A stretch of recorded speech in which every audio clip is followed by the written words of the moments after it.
In a camp for victims of Pakistan's Great Flood, a mother mourns her 1-year-old daughter Farida, who succumbed to malnutrition, as did 3 of her siblings.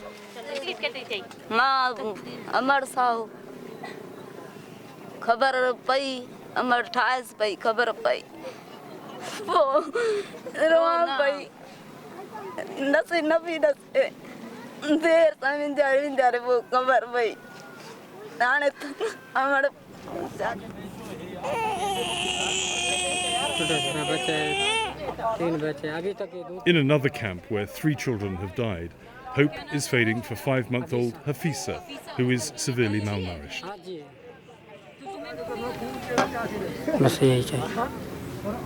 Her father, Juma Khan, appeals for help. "I'm a poor man," he says. First doctor came and said she was incurable. Then another lady doctor came and said there was no chance of survival. Her husband interrupts. Whoever sees her says that nothing can be done.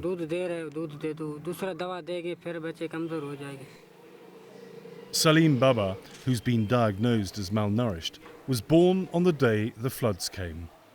His mother has been unable to breastfeed.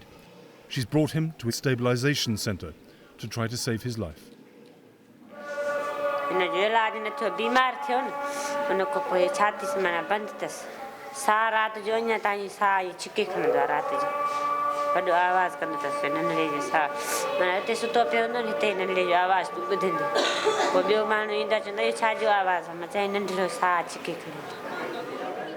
Malnutrition has always been present in Pakistan, but the scale of the problem has only surfaced now because of the floods.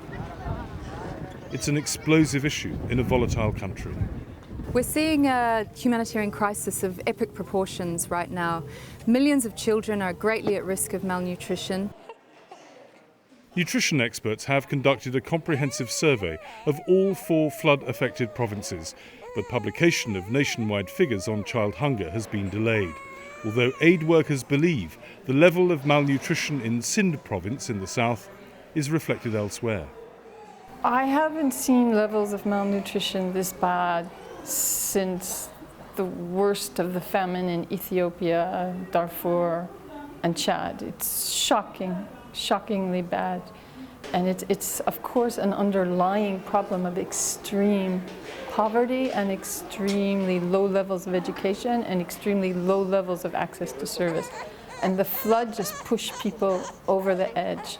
And it's truly as bad as I've seen in the worst emergencies in the world. Pakistan has an abundance of food, but only for those who have money. 20 million people were affected by the floods, which washed away everything they possessed, as well as the means of earning a living.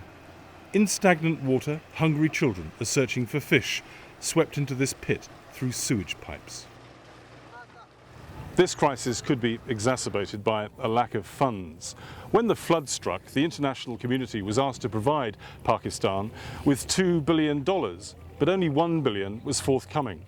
And there are security experts in this country who are worried that the charity void is going to be filled by extreme Islamic groups who are going to try to win hearts and minds by handing out food and other relief supplies. Boys like Ayaz don't care where their next meal comes from, just as long as they get one. He looks like a newborn baby. In fact, he's 12 months old. He's getting a high nutrition formula which could save his life. There aren't enough supplies to go around, and so many mouths to feed.